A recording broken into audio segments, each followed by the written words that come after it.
नमस्कार। चलिए, आज एक बड़ी ही मजेदार और जानी पहचानी कहानी की गहराइयों में उतरते हैं।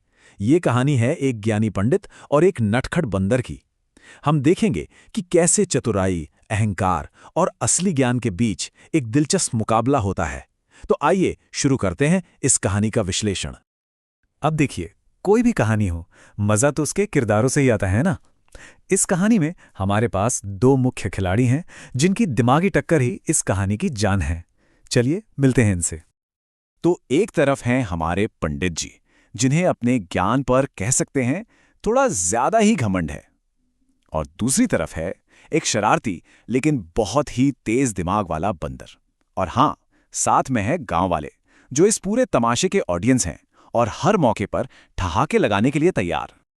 तो कहानी शुरू होती है पंडित जी के एक प्लान से। वो अपने ज्ञान का दिखावा करना चाहते हैं और इसके लिए चुनते हैं गांव के बीचों बीच एक बड़ा सा बरगद का पेड़।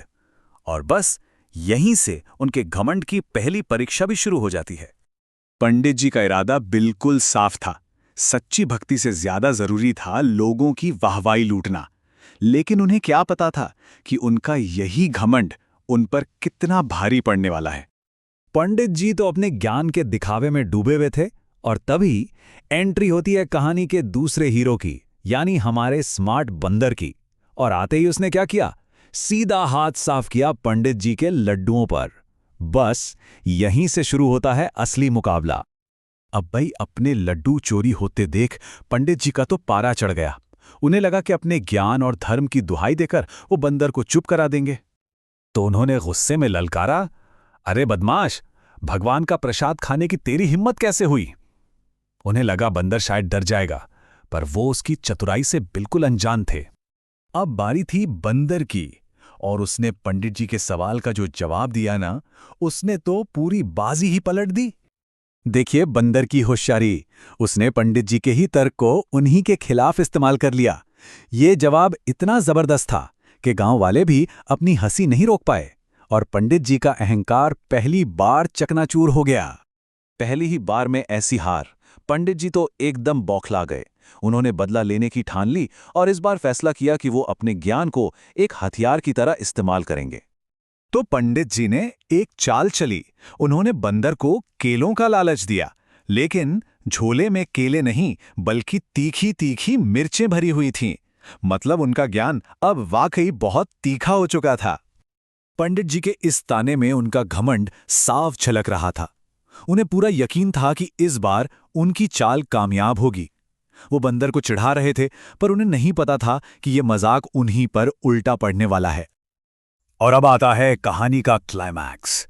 बंदर जाल में तो फंस जाता है, लेकिन वो पंडित जी को एक ऐसा जलता हुआ सबक सिखाता है जिसे वो जिंदगी भर याद रखेंगे। जैसे ही बंदर को मिर्ची का स्वाद चखना पड़ा, उसने तुरंत पंडित जी पर यह मजेदार तंज कसा। इस एक लाइन में बंदर ने पंडित जी के ज्ञान की असलियत सबके सामने रख दी। एक ऐसा ज्ञान जो दूसरों को जलाने के काम आता है, सुकून देने के नहीं। और बस फिर क्या था, एक बार फिर पूरा गांव ठहाकों से गूंज उठा और ये बात साबित हो गई कि चतुराई और हाजिर जवाबी के आगे सिर्फ किताबी ज्ञान अक्सर हार जाता है।